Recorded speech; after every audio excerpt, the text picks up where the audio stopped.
Hello. Was going over some images and music for a presentation I'm going to make pretty soon, and that's still coming up, but I realized that everybody who got into the occult got in because they wanted something.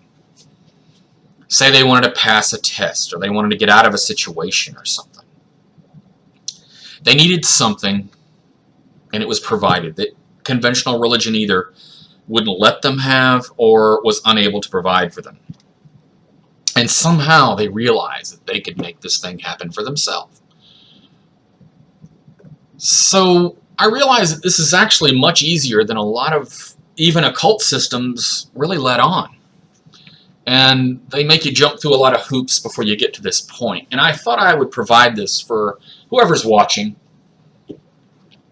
right now. You don't have to join any kind of order or be indoctrinated or learn anything. This could be done by anybody who can who understands the English I'm speaking, really. You don't even need to know how to write, but that would help. There is actually part of it where you to write something down.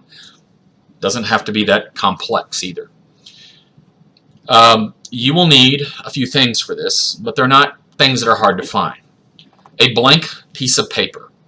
Notebook paper's fine, but let's say printer paper's better. Doesn't matter, the lines are not going to ruin it. And then you need maybe a secondary sheet of paper. This doesn't need to be huge. It can just be a little strip of paper, almost the size of like a fortune cookie size piece of paper. And it doesn't need to be neat. It can just be ripped off of another sheet of paper. And you'll need something to write with, preferably a pencil or a pen, and a lighter. Some people would say you can use a candle, but for the purpose of this, a match or a lighter will do fine. And I would guess something that, if you're going to burn that small piece of paper, and you're going to do that in a moment, but don't do it yet, something you can safely burn it in without burning down the house. Make sure it's small enough so when you do set fire to it, it's not going to set off a fire alarm. Now again, there are several little knickknacks and methods that increase the probability of a ritual working. And the more you get into the occult, the more you learn these things. But most of that is just tiny tweaks. And the theory behind this is very simple. You see, religion didn't see science as a threat until science kind of got bigger than they could do anything about. And that's a good thing, because it proves something that occultism is basically based on. You see, science isn't just one secret. It wasn't like a scientist just went in a cave and then boom, he knew everything. It was a lot of little secrets. First we learned how to make fire, then on down the line, we're making simple machinery, levers and things like that. And this all eventually comes together, little parts, little discoveries over time. We land on the moon. We split the atom. Well, the occult is based on that, really, more than it is the religion. I know you're going to say, well, the supernatural isn't scientific. No, it's not. But the way it's approached is. And I'll get to more of that in a second, but it'll make more sense as I go along. You don't need, again, any indoctrination or anything. I'm just going to give you this quick and dirty of how to get something you want. Find something in your life, something you need that's small. Don't make it anything that's life-changing. Something small, and if it's not obtainable, something that might be somewhat obtainable. Like, say you work and you work and you work, but you never have enough money to buy beer on the weekend. Well, make that request. You want beer money. An extra 20 or 30 bucks. Or, you know, if you're lonely, don't say that you want to get married or you want this particular person to fall in love with you. You just want to talk to more people, to be a little more attractive. Come up with that. Maybe it's a test you got to take. Maybe you want to do a little better in a class. Or Something to that effect.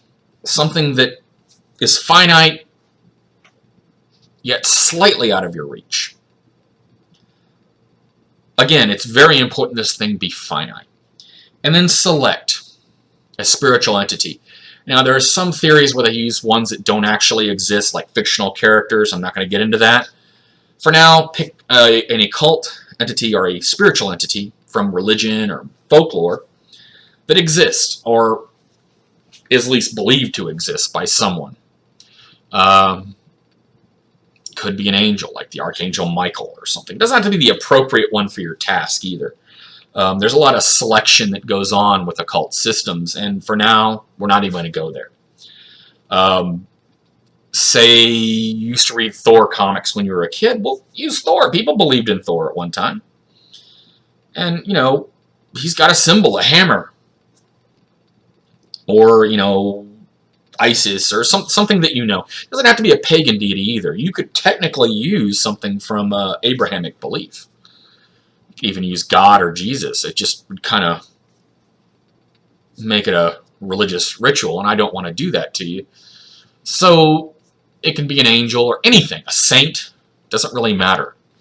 As a matter of fact, if you want to get really old school with it, it could be an ancestor. Grandma, grandpa. Let's say for my example, I'm going to use my grandma. She was nice. She was quick to give me a little extra money, and I want beer money. So I find something. My grandma was always fond of mints. So I get one of those little mints from a bar or a restaurant or whatever, those little peppermints. And I set that down. And on that one sheet of paper that you have, draw a circle, and when you're drawing that circle, think of that spiritual entity, or god or goddess or whatever, or angel. And think of it while I'm drawing this circle, I'm thinking of my grandma. I'm thinking of me going to my grandma and saying, look, Grandma, we got a party this weekend. I want to buy some beer. Well, you shouldn't be buying that beer, but here's 20 bucks anyway. Grandma was always kind of like that. But, so anyway, you do that. Think of it while you're doing that circle. Now, put an object that symbolizes what you want. If you want to be more attractive, it'd be cologne or lipstick. If you want money, it could be a dollar bill. For this, I'm going to use a dollar bill, a single dollar bill. Might even write on the dollar bill, beer money. Put that dollar bill down in the middle of the circle. On the other little fortune cookie sized piece of paper, I write a request. I will have beer money. Or I require beer money, or something like that. Something that is almost demanding. Now, I look at that mint on the paper, and I think of my grandma. I say her name. Grandma, get me beer money. You don't have to be mean. She's your grandmother. You know, deity or whatever. But I tell her, give me some beer money. Come on, Grandma. Cough it up. Keep in mind, she's deceased, so she's not going to get offended. Make sure it's something that, if you're using someone who's passed, make sure it's something they would have given you in life. Wouldn't ask my grandpa for beer money.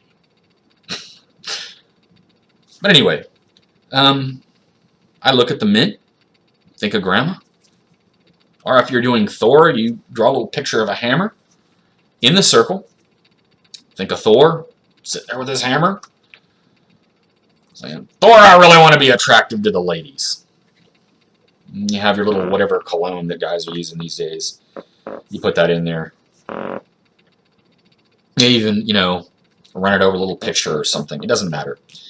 And then you take that request that you drew on that little fortune cookie size piece of paper, and you burn it. Thinking of that smoke going up to that entity, in this case, my little request asking Grandma for beer money. I think that smoke going up to whatever spiritual realm Grandma went to, and put it in the ashtray and watch it burn. Make sure it burns all the way. And then I take that dollar bill, put it in my wallet. If you're a woman or a man or whatever, take that lipstick, put it in your purse. Don't let anyone touch it but you. Only you touches it. Only you touch the lipstick. Now when you see that guy that you're trying to attract put on the lipstick, or if you feel you're near an opportunity for the money, maybe take that dollar bill out and run it through your fingers, rub on it or something. But at no point do you let anybody touch these items. Now you're going to take that circle and put it somewhere where no one can find it. I'd rather you not throw it away, but maybe put it in a drawer or a box somewhere and put it somewhere where no one's going to touch it. And give yourself a week, maybe 2. Might work, might not. I guarantee you it's at least 3 times as effective as a prayer.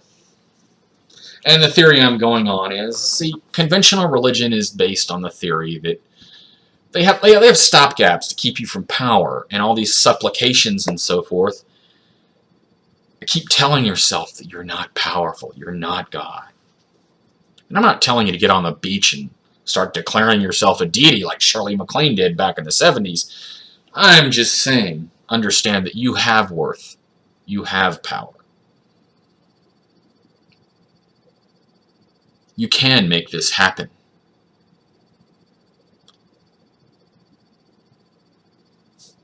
Give it a week. The whole concept that's associated with the left-hand path, the Faustian bargaining with a demon, or a devil, or the devil, is all based on the concept that in the Middle and Dark Ages and the early Renaissance and whatnot, the church went to a great lengths to make people feel like they weren't important. They didn't have power. Even the political systems were pretty much about keeping people in their place. The Faustian bargain was kind of a fantasy based on the concept that maybe my soul is worth something. They've gone to all this trouble to save my soul. Maybe the devil wants it. So suddenly you have worth, and that's where the power comes from. Not selling your soul to this entity, but in the fact that you realize that you actually are worth something. That you're not just some worm that's lucky for whatever they can get. And notice when you do this, you're demanding that thing you want. Give it a try. Like I said, quick and dirty. Give it a shot.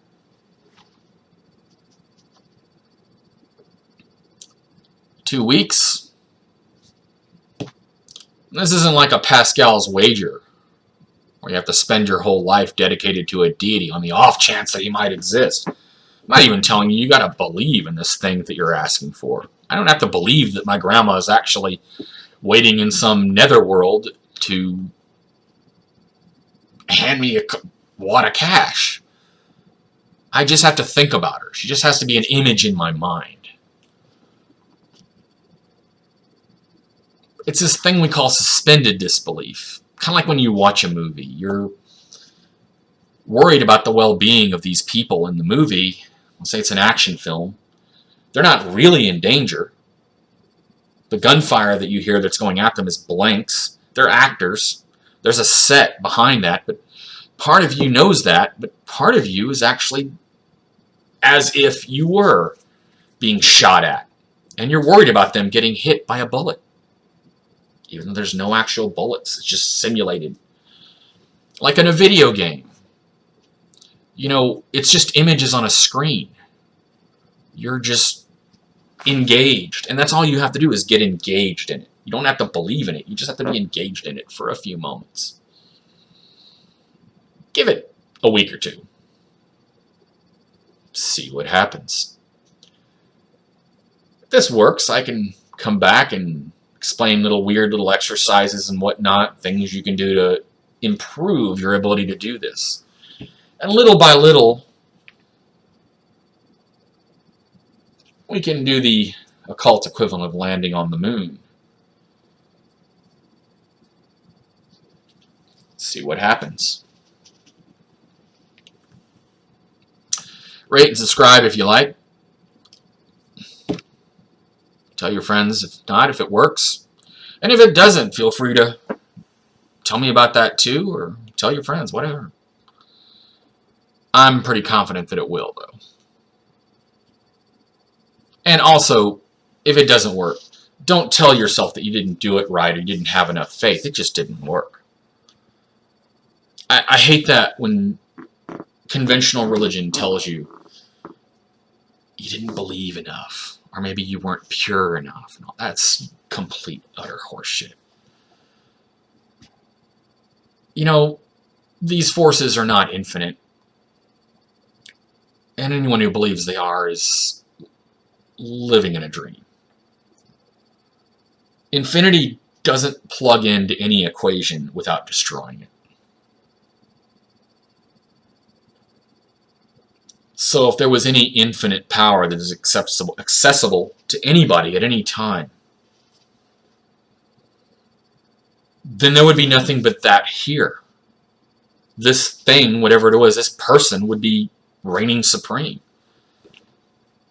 And I guess the skeptics would say, well, that's just proof that this doesn't exist. Well, is it? Or is it just proof that these things are finite and limited? They are not all-powerful or all-knowing.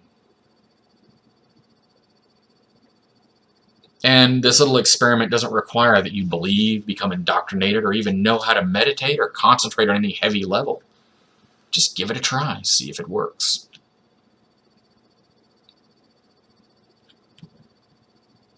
You never know.